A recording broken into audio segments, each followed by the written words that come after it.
വോട്ടെണ്ണാൻ ഇനിയുമുണ്ട് ഒരാഴ്ച. അതിനു മുൻപേ മുഖ്യമന്ത്രി ആരാണെന്നുള്ള ചർച്ചയും മുഖ്യമന്ത്രി കസേര പിടിച്ചടക്കാൻ അണിയറയിൽ നടത്തുന്ന കരുനീക്കങ്ങളും ഒക്കെ കാണുമ്പോൾ ഓർമ്മ വരുന്നത് പണ്ട് കേരള കോൺഗ്രസ് എന്ന കർഷകരുടെ പാർട്ടിയുടെ ഉത്ഭവമാണ്.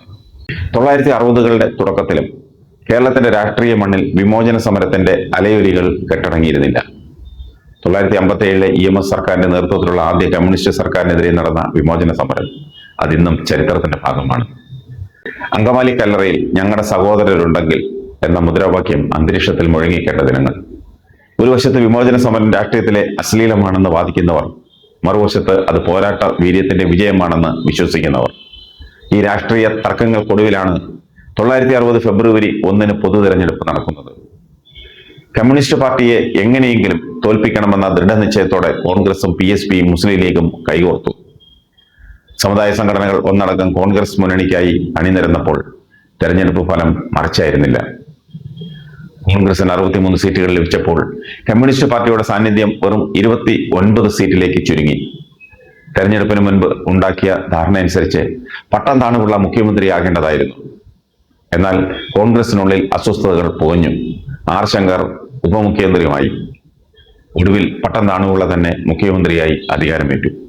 ഭരണമുന്നണിയിൽ കാര്യങ്ങൾ അത്ര സുഗമമായിരുന്നില്ല.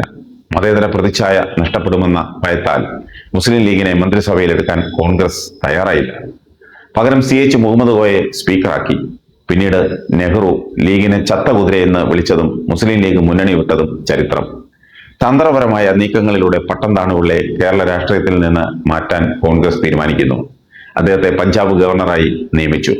പട്ടം പോയതോടെ ആർ ശങ്കർ മുഖ്യമന്ത്രിയായി. എന്നാൽ ഈ മാറ്റം കോൺഗ്രസിനുള്ളിൽ തന്നെ വലിയ പൊട്ടിത്തെറികൾക്ക് വഴിവെച്ചു. പാർട്ടി അധ്യക്ഷൻ CK ഗോവിന്ദൻ നായരും സർക്കാരും തമ്മിലുള്ള ശീതയുദ്ധം രൂക്ഷമായി. ഈ സമയത്താണ് കേരള രാഷ്ട്രീയത്തെ പിടിച്ചുലച്ച പീച്ചി സംഭവം ഉണ്ടാവുന്നത്. മന്ത്രി PT ചാക്കോ സഞ്ചരിച്ചിരുന്ന കാർ തൃശ്ശൂരിൽ വെച്ച് ഒരു ഉന്തുവണ്ടിയുമായി കൂട്ടിയിടിക്കുന്നു. കാറിൽ ഒരു സ്ത്രീ ഉണ്ടായിരുന്നു എന്ന വാർത്ത കാട്ടുതീ പോലെ പടർന്നു. ഈ സംഭവം PT ചാക്കോയുടെ രാഷ്ട്രീയ ജീവിതത്തിന് തന്നെ കരിനിഴൽ വീഴ്ത്തി. സ്വന്തം പാർട്ടിയിൽ നിന്ന് തന്നെ അദ്ദേഹത്തിന് കടുത്ത എതിർപ്പുകൾ നേരിടേണ്ടി വന്നു. ഒടുവിൽ അപമാനിതനായ PT ചാക്കോ മന്ത്രിസ്ഥാനം രാജിവെച്ച് പടിയിറങ്ങി. 1964 ഓഗസ്റ്റ് 1 അദ്ദേഹം അന്തരിച്ചു. ചാക്കോയോട് കാണിച്ച നീതികേടിൽ പ്രതിഷേധിച്ച് 15 കോൺഗ്രസ് MLA-മാർ KM ജോർജിന്റെ നേതൃത്വത്തിൽ സഭയിൽ പ്രത്യേക ബ്ലോക്കായിരുന്നു. ആർ ശങ്കർ സർക്കാരിനെതിരെ അവിശ്വാസ പ്രമേയം വന്നു. ഈ ഓലപ്പാമ്പുകൾ കൊണ്ട് എന്നെ പേടിപ്പിക്കണ്ട എന്ന് ശങ്കർ സഭയിൽ ഗർജിച്ചെങ്കിലും അവിശ്വാസ പ്രമേയം പാസ്സാകുന്നു. ഇതിന്റെ തുടർച്ചയായാണ് മന്നത്ത് പത്മനാഭന്റെ ആശീർവാദത്തോടെ കേരള കോൺഗ്രസ് എന്ന പാർട്ടി പിറവിയെടുക്കുന്നത്.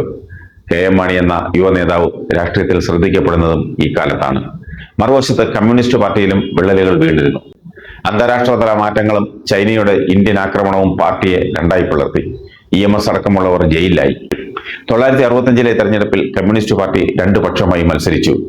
CPIM 40 സീറ്റുകൾ നേടി വലിയ ഒറ്റക്കക്ഷിയായി മാറിയപ്പോൾ മാതൃപാർട്ടിയായ CPI വെറും 3 സീറ്റിൽ ഒതുങ്ങി. വിമോചന സമരത്തിന്റെ കനലുകളിൽ നിന്ന് തുടങ്ങിയ ഈ രാഷ്ട്രീയ നാടകം ഒടുവിൽ ആർക്കും ഭൂരിപക്ഷമില്ലാത്ത അവസ്ഥയിൽ ചെന്നെത്തി. 1965 കേരളം രാഷ്ട്രപതി ഭരണത്തിലേക്ക് വഴുതി വീണു. ഈ രാഷ്ട്രീയ കൊടുങ്കാറ്റുകൾക്കൊടുവിൽ 1967 ശത്രുക്കളായിരുന്ന കമ്മ്യൂണിസ്റ്റ് പാർട്ടികൾ ഒന്നിക്കുന്ന സപ്തകക്ഷി മുന്നണിയുടെ രൂപീകരണത്തിനാണ് കേരളം സാക്ഷ്യം വഹിച്ചത്. ചരിത്രം പുതിയൊരു അധ്യായത്തിലേക്ക് ചുവടുവെക്കുകയായിരുന്നു.